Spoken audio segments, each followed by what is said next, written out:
Olá, minha amiga, meu amigo.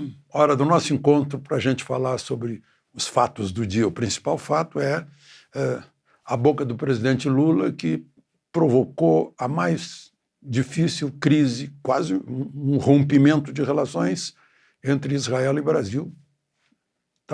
Estão dando todos os passos para romper relações.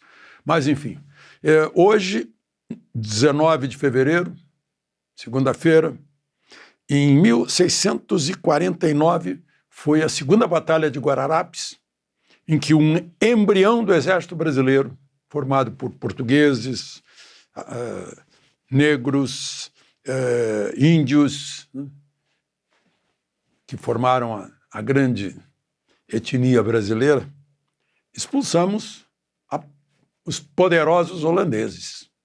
A Holanda, na época, era uma potência. Expulsamos.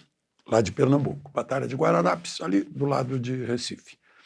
E na Guerra do Paraguai, ou Guerra da Tríplice Aliança, em 19 de fevereiro de 1868, a Marinha Imperial Brasileira consegue passar pela fortaleza de Humaitá.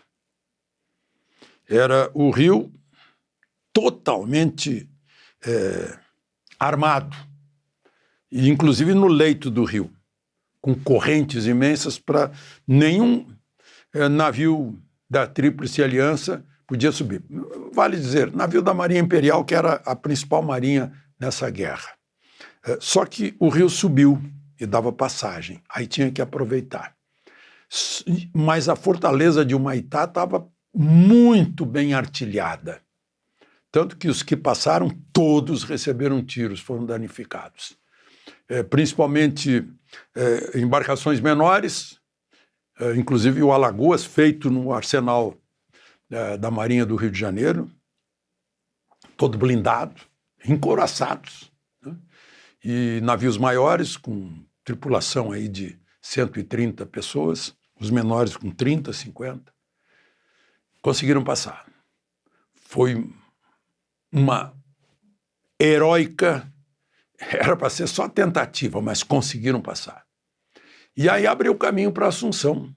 A partir dali, o ditador Solano Lopes abandonou a capital, levando consigo armas e alimento, e foi lutar no Chaco. E na época se falava, bom, agora a guerra termina em 1 mês ou 2. Ainda teve mais 2 anos de guerra. Terrível guerra. Muito sangrenta. Morticínio. Terrível. Bom, e hoje é o Dia Mundial do Esportista. Aquele que pratica esporte e aquele que pratica atividade física também, né? Eu procuro fazer isso todos os dias, já fiz isso há pouco e recomendo. Aí com 83 anos a gente sobe, eu subo uma média de 10 andares por dia, graças às escadas aqui da minha casa. Bom, não esqueça de se inscrever, de fiscalizar a sua inscrição e, ao final, de deixar o seu gostei ou não gostei. Antes de falarmos de Israel e Lula, como é dia do esportista, eu falo de um esportista que morreu, o Abílio Diniz, aos 87 anos. Eu acho que talvez tenha sido a vontade dele de voltar para o Brasil. Ele estava em Aspen, Colorado, que significa que estava esquiando, significa que estava em temperaturas abaixo de 0, e teve, estão chamando de pneumonite, né? Pneumonia. E quis voltar para o Brasil para se tratar, em vez de ir para um hospital lá mesmo, né? Que deve estar acostumado a tratar os casos de pneumonia ali da região. Mas aí demorou um tempão, até chegar no Einstein, em São Paulo. Grande empresário, um atleta, ciclismo, corrida, fazia de tudo. Musculação. Né? E vocês lembram que ele foi sequestrado? Ajudou o Lula a perder a eleição. Foi na véspera do segundo turno, em 1969, com Collor. porque o pessoal era da extrema esquerda, sequestradores, inclusive chilenos. Ele chegou a reagir, estava de arma em punho, mas foi cercado de tal forma, uma ambulância na frente, o carro dele bateu na ambulância e outro fechou atrás, ele não podia sair dali, e desceram dos dois carros e ele foi cercado. Depois foi, enfim, foi libertado, né? E os sequestradores foram todos presos. Bom, por falar em preso, o ministro Lewandowski lá em Mossoró disse que era um episódio isolado. Só que, claro, não foi prisão federal, foi prisão estadual. Mas no Piauí, em Bom Jesus, tem 188 encarcerados. Hoje de manhã fugiram 17. Bom, vamos agora a Israel e o Brasil. A grande preocupação, meu Deus, porque das nossas ligações, nós somos, eu diria até ideologicamente ligados, culturalmente ligados, religiosamente ligados. Nós somos da cultura ocidental, da religião judaico-cristã. Daí os nossos laços. E aquelas declarações de Lula que eu mencionei aqui ontem, comparando Israel com Hitler, nazismo, falando em genocídio lá na faixa de Gaza, né? Chegou a dizer que nunca viu mulheres e crianças morrendo assim, né? Não deve ter conhecimento da Segunda Guerra Mundial, de Coventry, de Londres. Lá de Londres, a população londrina enviava as crianças para o interior, porque o interior, uma fazenda, não era alvo da Luftwaffe. Né? Queriam salvar pelo menos as futuras gerações. Né? O revide foi grande também, Dresden, Berlim, né? Hannover, cidades alemãs todas foram bombardeadas, inclusive com civis. Né? Mas, enfim, foi muito infeliz e ainda disse aquilo, né, que sob pretexto de combater o Hamas, Israel estava matando criança e mulher e tal. A reação foi chamar o embaixador foi chamado, o Bibi, o chefe de governo, o Benjamin Netanyahu, fez uma declaração dizendo que é absurdo, vergonha, né, fazer esse tipo de comparação. Em outras palavras, disse que foi uma blasfêmia para o judeu. E chamou o embaixador foi com o chanceler, com o Katz, Israel Katz, levou o embaixador ao Museu do Holocausto para mostrar o que é o Holocausto, que Lula acusou os judeus de fazer. Né? O embaixador ficou quieto ali enquanto ele dizia, né, o meu avô é um dos que foram mortos nesse genocídio, nesse holocausto, entre 6 milhões, e isso não tem perdão, a menos que Lula retire as suas palavras, peça desculpas, se redima, peça perdão, né? E disse para o embaixador que, olha, estou comunicando que o presidente do Brasil é persona non grata em Israel. Aí teve uma reação radical do Celso Amorim, que é de facto, o condutor da política externa junto com Lula. Disse, isso é um absurdo.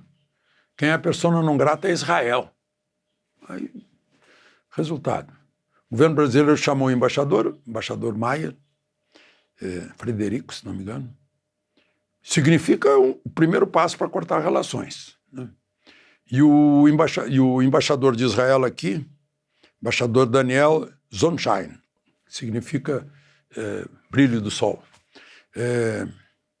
foi chamado também para o Palácio do Itamaraty, no Rio, onde funciona uma biblioteca, museu e tal. Dá a impressão que é um revide, porque chamou para o Museu do Holocausto, então o embaixador de Israel, que mora em Brasília, que tem domicílio em Brasília, na embaixada, vai ter que ir para o Rio. Mas é que o ministro Mauro disse que está lá no G20, numa reunião preparatória do G20 lá no Rio de Janeiro. Bom, então a situação é essa. Né? radicalizações. E, enfim, imagina a boca do presidente da República, né? Ele diz o que pensa, mas não pensa na diplomacia, nem que ele é chefe de Estado do Brasil. Bom, muita gente pensa que o ex-ministro da Justiça, Flávio Dino, já está no Supremo. Não, ele ainda está no Senado. Ele só vai assumir na quinta-feira. E no Senado ele está apresentando uma emenda à Constituição para acabar com esse prêmio de garantia de aposentadoria para juiz corrupto, para promotor corrupto, para militar corrupto. Para não ficar recebendo aposentadoria, embora destituído da função. Eu acho que é uma boa. Aliás, no dia que ele toma posse, é o dia que Bolsonaro está convocado para depor na Polícia Federal sobre a tempus veritas. Ele está pedindo para não ir naquele dia, porque ele quer primeiro tomar conhecimento do que está sendo acusado. Bom, enquanto isso a gente fica sabendo que governadores estão confirmando, aí, governador Tarcísio de São Paulo, governador Caiado de Minas Gerais, governador Jorginho Melo de Santa Catarina, e parece que vem mais aí, e uma multidão de deputados e senadores, mais de 100 estão indo para lá. A propósito, a Justiça Federal arquivou mais um processo, mais um inquérito contra Bolsonaro. Já é o quinto que é arquivado. Esse foi movido pela Associação de Juristas e Associação de Juízes pela Democracia contra o que Bolsonaro disse teria chamado de canalha o ministro Moraes. Foi arquivado, né? Foi considerado liberdade de expressão, né? Bom, o que mais que eu queria falar? Sim, a OAB entrou no Supremo para reclamar do delegado que presidiu o inquérito lá do atrito do aeroporto de Roma, né?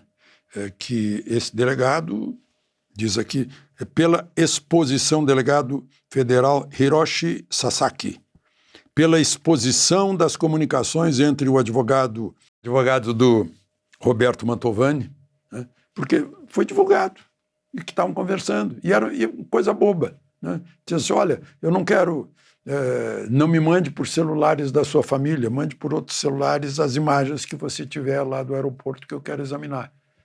Isso foi divulgado, e era fala do advogado, né? O advogado mesmo disse que são falas inócuas, mas protegidas pelo sigilo.